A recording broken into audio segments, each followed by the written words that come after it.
One day সিরিজে দারুণ পারফরম্যান্সের পর টি-২০ সিরিজে বাংলাদেশের শুরুটা আশানুরূপ হয়নি। প্রথম ম্যাচেই ব্যাটারদের ব্যর্থতায় হারের মুখে পড়ে দলটি। সমালোচনার ঝড় উঠেছে যৌক্তিকভাবেই, কারণ দীর্ঘ আন্তর্জাতিক ক্যারিয়ারে থাকার পরও বাংলাদেশের বেশিরভাগ ব্যাটার এখনও গেম সেন্স ঠিকভাবে রপ্ত করতে পারেননি।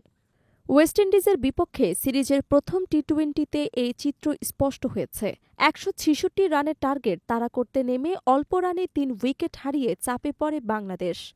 এমন পরিস্থিতিতে ৫ নম্বরে নামা শামীম পাটোয়ারি দায়িত্বজ্ঞানহীন শট খেলে আউট হন। তার এই আউটটি ম্যাচের মোড় ঘুরিয়ে দেয়। শামীমের এমন ব্যাটিং নতুন কিছু নয়, এর আগেও একাধিকবার গুরুত্বপূর্ণ মুহূর্তে একইভাবে উইকেট বিলিয়ে এসেছেন তিনি। ম্যাচ শেষে অধিনায়ক লিটন দাসও আড়াল করেননি হতাশা।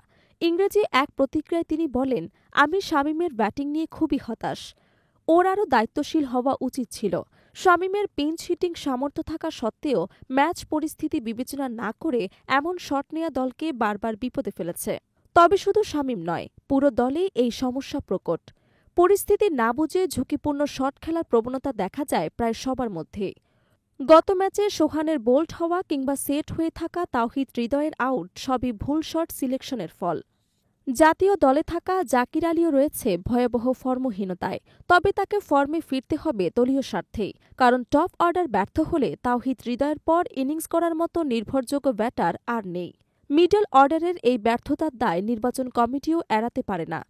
বর্তমানে দলে ৫ এবং ৬ নম্বর পজিশনে যারা খেলছেন তারা মূলত pinch hitter. Specialist middle order batter নেই বললেই চলে।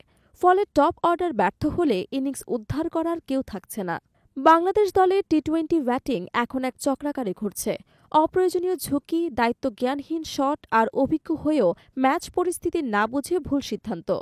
শামীম পাটোয়ারি কেবল এই সমস্যার প্রতীক। প্রকৃত সমস্যা গোটা ব্যাটিং ইউনিটের ভেতরেই। বিশেষজ্ঞদের মতে, যতদিন পর্যন্ত গেম সেন্স এবং পরিস্থিতি বোঝার মানসিকতা তৈরি না হবে, ততদিন পর্যন্ত টি-২০ ফরম্যাটে বাংলাদেশের অগ্রগতি হবে ধীর গতিরই।